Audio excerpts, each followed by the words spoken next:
This is a quick overview of what you should expect to see when you get into your MCC Desire to Learn course. When you get into one of your courses, first, check and make sure that you're in the right course. Because you might have several different MCC courses all using Desire to Learn, we've tried to ensure that this image relates to the course content. So if this was a science course, then that's why you're seeing a science type of image. So just make sure you're in the right course, because I've had a lot of students turn in assignments to me that were for a different class, and then they missed the deadline for that other class, and it was a little bit wonky in that regard. So just make sure you're in the right course. But when you get into the course, you'll see that there are going to be system announcements, like to everybody who takes any D2L course.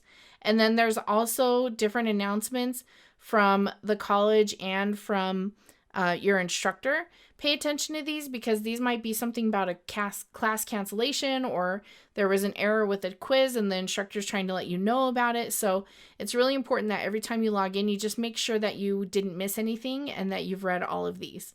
If you need to see other announcements, as you go to the very bottom, you'll see the show all announcements, and that's where you can see previous announcements in case you needed them.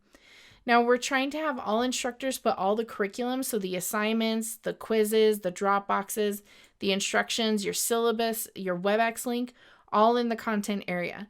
So hopefully they are doing that, and we are working towards that. So this is where you're going to come in and go to course information and find your syllabus, and there's the WebEx link, and then you can see, and again, this is a test course, so that's why they're not very consistent right here. But you would see these modules that you would go into to read all the different things that you need to do for that particular unit or module. The class list is where you can come in and you can click on each person's name to send them an internal D2L email.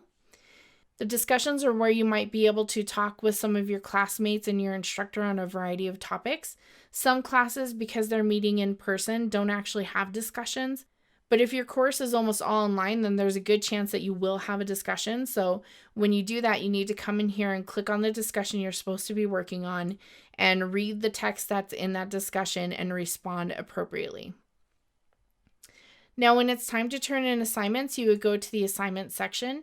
And this is where you can see the assignments, and they might be organized just in order, or they might be organized based on topic. And when you're ready to turn something in, you would click on that assignment Dropbox, add your file, add a note to your instructor of anything they might need to be aware of when they're assessing this project or paper or assignment, and then click submit.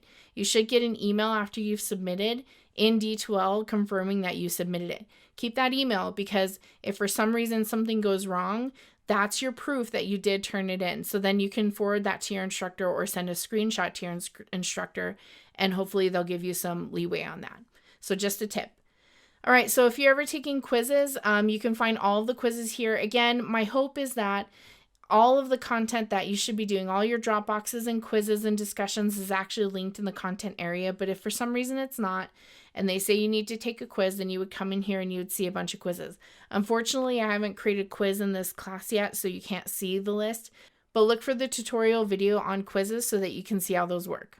Last for you is grades, because Honor Lock and Course Admin, I believe, are just for me as an instructor. But if you want to check your grades, you'll click on this grades area, and it'll bring up a list of all the different graded items, what points you earned for that, and what grade you've earned for that. And also here you would be able to see the feedback from your instructor if they left you text feedback about a particular grade.